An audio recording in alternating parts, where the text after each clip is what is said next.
Now being used to describe the fight against COVID-19, an invisible enemy that has changed all our lives. Prime Minister Justin Trudeau calls it the greatest economic and health challenge since the Second World War.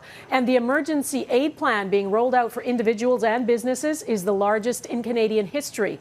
The Prime Minister says it is the duty of every Canadian to do their part. Listening to public health rules is your duty. Staying home is your way to serve. There are new details about the $71 billion wage subsidy to help businesses keep employees on the payroll. We'll get to that in just a moment, but first the numbers that everyone is watching. There are now close to 1 million people around the world who are known to have the virus. 70,000 new cases today alone.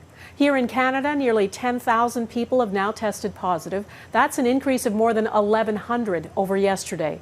Several provinces saw a steep rise in new cases today. Ontario reported 426 positive tests.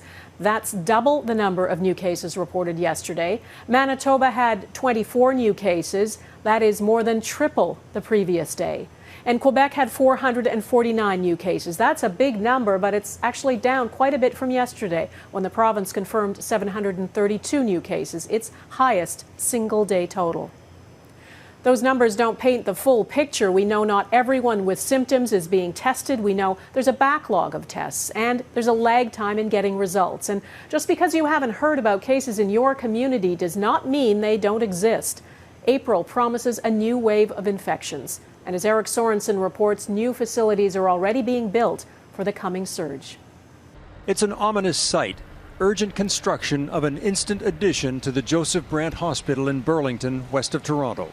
It will house more than 90 new beds for a surge of COVID-19 patients expected soon.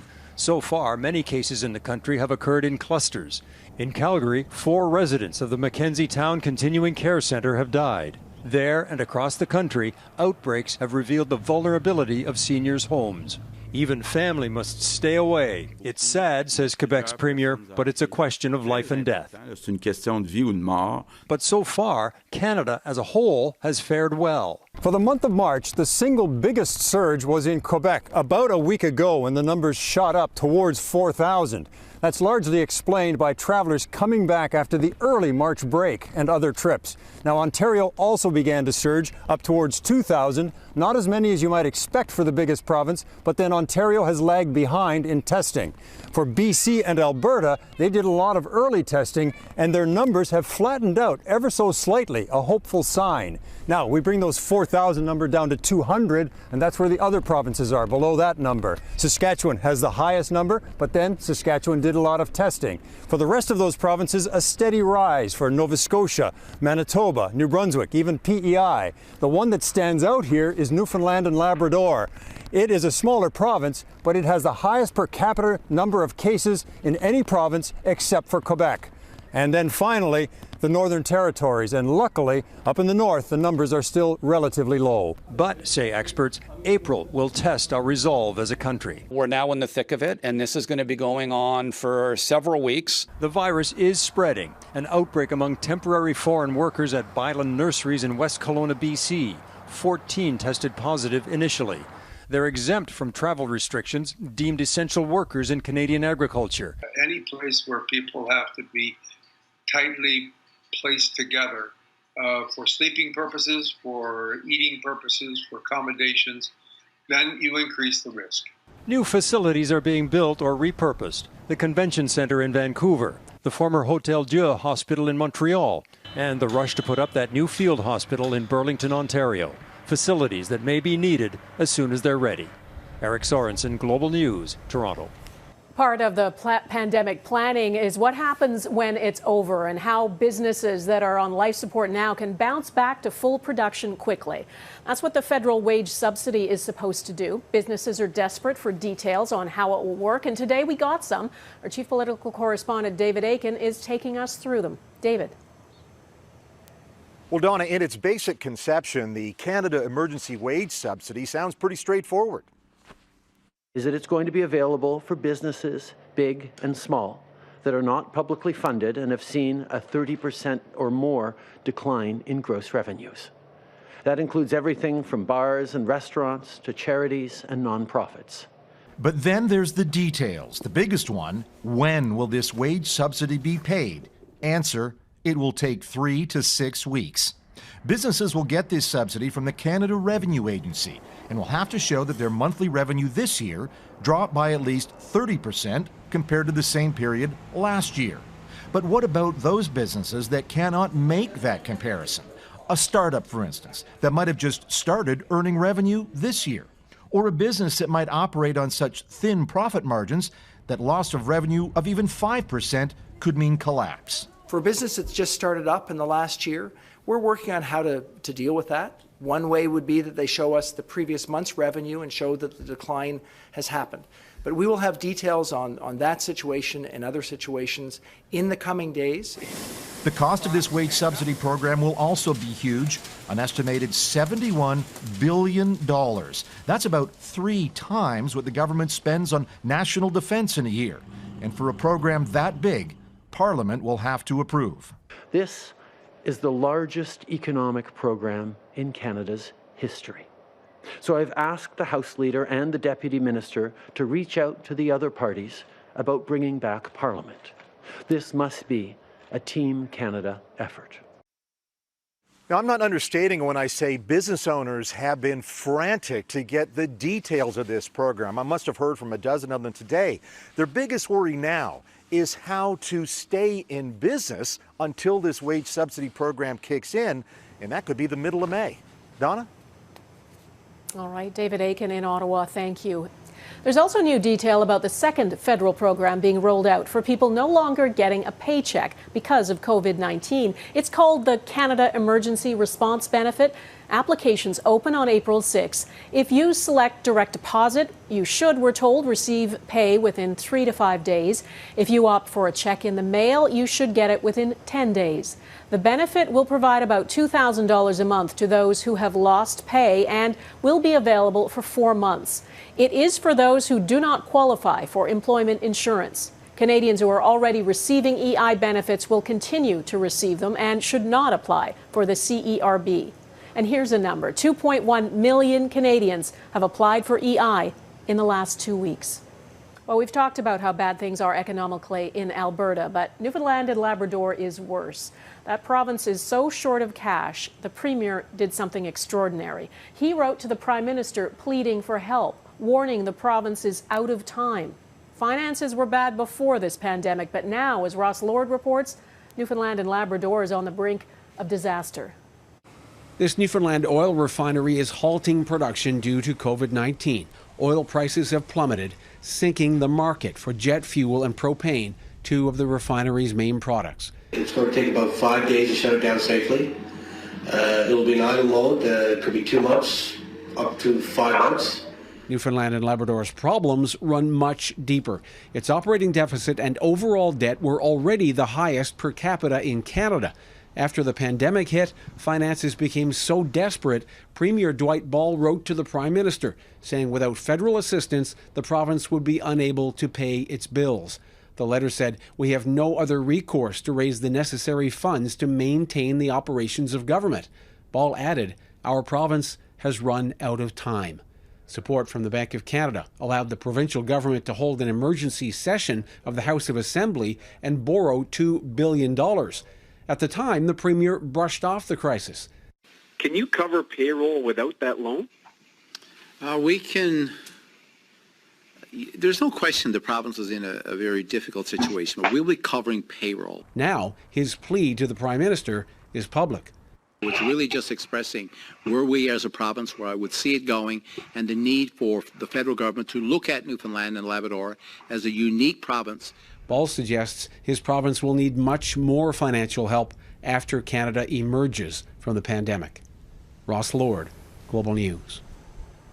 In Quebec, the Premier is so concerned about the pandemic, he's expanded the province's travel restrictions to 4 more regions today. There are now police checks on the bridges that connect Ottawa and Gatineau in Quebec. It's to stop people potentially infected with COVID-19 from entering the province. Anyone trying to enter Quebec who isn't an essential worker may be forced to turn around. More than 270 million Americans have been ordered to stay home and limit their movements. And Kentucky is now putting ankle bracelets on some infected people who refuse to stay home. But the restrictions are not nationwide. The rules vary, and in some places it seems it's too late. Confirmed cases keep soaring. There are more than 211,000 in the U.S. now, a jump of 22,000 today. And more than 4,700 people are known to have died. The real number is certain to be higher because we know people in places like New York City are dying in their homes, and even in hospitals, people are dying in such numbers it's hard to keep an accurate tally. Jackson Prosco reports. They are lives cut short by the COVID-19 pandemic. Dr. James Goodrich, a renowned neurosurgeon who separated conjoined twins. 60-year-old Sharon Seiler, a California woman with no underlying health problems. 3 members of the Conkey family in Ohio. The grandmother of New Yorker Robert Lugar. But my grandmother died alone. She died alone. We didn't even get to say bye to her. In hospitals across the U.S., they're preparing for many more grim days as doctors and nurses face tough decisions about who they're able to treat. Well, nearly everybody coming to the emergency department has this, and we're getting completely overwhelmed. It's predicted COVID-19 will kill at least 100,000 Americans in the coming months, with deaths and confirmed cases climbing rapidly by the day. That brutal reality has forced even the most reluctant to act. Florida's governor, who refused to break up the party over spring break, bowed to pressure and issued a stay-at-home order. There are already 7,000 cases in the state. Even though there's a lot of places in Florida that have very low infection rates, it makes sense to make this move now. New York took more drastic steps, closing overcrowded playgrounds after families refused to keep their distance. Who else has to die for you to understand you have a responsibility in this? Nearly 85% of Americans are under orders to only leave home for essential reasons. But for thousands of grieving families, it's simply too little, too late. The U.S. government's emergency stockpile of masks, gowns, and gloves is dangerously close to being depleted. Officials say it was never meant to confront a 50-state pandemic, and they're having a hard time restocking it. At the same time, the U.S. government is said to be preparing an order for 100,000 body bags. Donna? Jackson Prosco in Washington, thanks. Is wearing a face mask in public worth it? Coming up, we'll dive into the debate.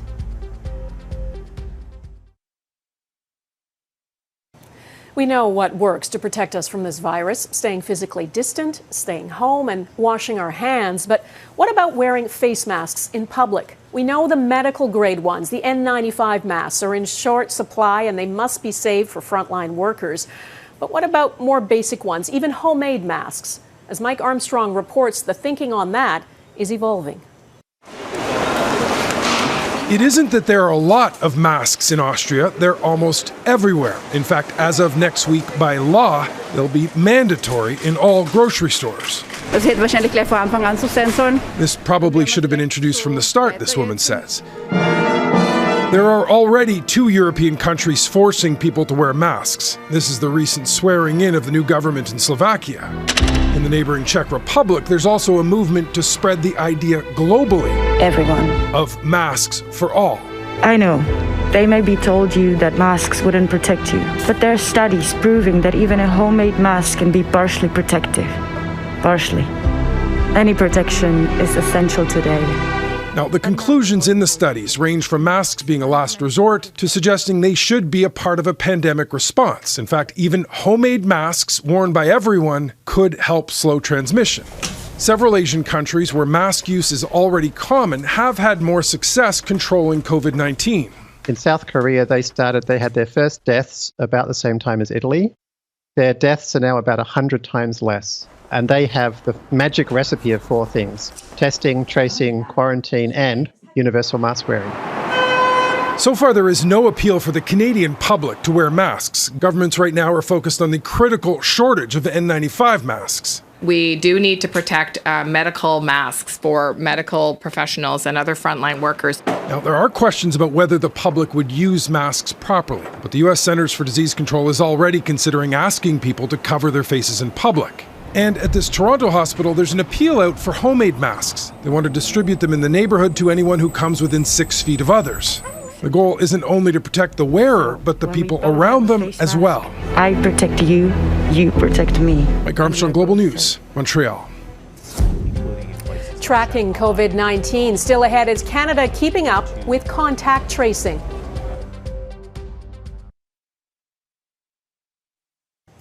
We keep talking about the number of people tested for this virus, but what's just as important is something called contact tracing, the painstaking, detective-like work that public health workers do to trace every single person someone with COVID-19 came into contact with. Those contacts need to be assessed and isolated to break the chain of transmission. As Jeff Semple explains, there is growing concern Canada is not keeping up. So I never thought in 1,000 years that I would get this. Emilio Merritt just got home from the hospital. The Vancouver actor has asthma, so when he started feeling sick last month, he assumed that's what it was. And then I started having a pain in the chest, and then I tried to breathe, and I can't. On March 21st, he tested positive for COVID-19. His symptoms had first appeared on March 13th. And during that week in between, he says he'd mostly been at home, besides running a couple of errands. BC health officials asked for a list of all of his contacts. And then I told her what I've been doing, went to the gas station, and then went to shopping. So probably she called everyone from the places I've been. Public health officials did tell Merritt's housemates to self-isolate, but that gas station he'd visited says they'd never received any call and had no idea a COVID-19 patient had been there. We could probably do more when it comes to tracing the confirmed patients and making sure that all those who had contact are isolated and tested. Dr. Tina Park points to South Korea, which has received international acclaim for flattening its curve, conducting more tests per capita than any country. When a case is confirmed, officials retrace their steps using satellite, credit card, and smartphone data. Then they send alerts to anyone who may have had contact.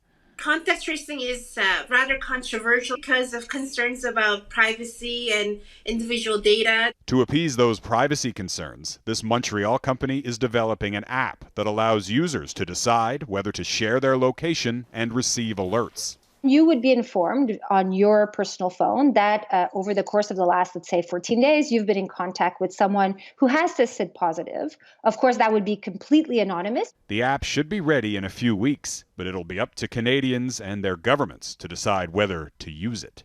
Jeff Semple, Global News, Toronto. Prince Charles is speaking out after recovering from COVID-19. As we're all learning, this is a strange, frustrating and often distressing experience. The 71-year-old is in good health. He remains in Scotland. He only displayed mild symptoms, and his wife, the Duchess of Cornwall, has tested negative for the virus. Next, the latest developments on finding a treatment for COVID-19.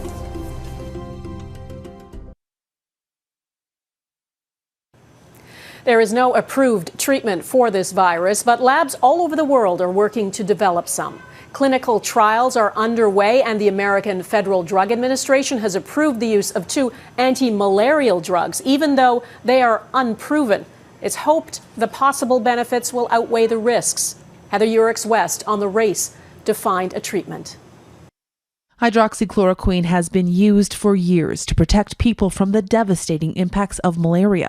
Researchers believe it could help protect against COVID-19 as well. There's some data to suggest that if you're taking hydroxychloroquine and you're exposed to the virus, that the infection won't take hold. The evidence behind it comes from the fact that it's able to inhibit the replication of this virus in a cell culture, which means in a laboratory. But we don't have any evidence that this works at all in people, which is why we need to do this trial.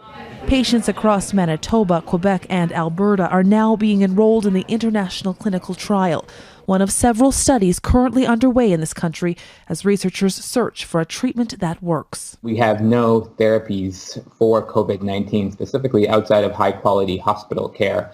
And And so that's the hope, that we all collaborate and coordinate, that we learn as much as possible, as fast as possible. The HIV drug lopinavir remdesivir is another medication being studied. Several provinces, including BC and Ontario, have launched clinical trials involving patients vulnerable to the disease. We're starting some trials in care homes where if you are exposed, you get randomized to either a medication or not, and seeing if you get infection in the end. Convalescent plasma is being looked at carefully as well. This comes from the donated blood of patients who have already recovered from COVID-19. A hospital in Texas began the first North American trial for this therapy last weekend.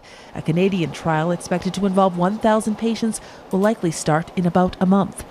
The science is moving very quickly because the virus is moving fast too. Researchers hope to know soon what therapies work and which ones don't. Heather, Your Express Global News, Calgary. And that is Global National for this Wednesday. I'm Donna Friesen. We leave you tonight with another reminder all of us, all over the world, are in this together. This is Egypt, the Great Pyramid of Giza, lit up with a message we can all get behind. Stay home, stay safe, and thank you to those keeping us safe. Thanks for watching. Take care of yourselves. Bye-bye.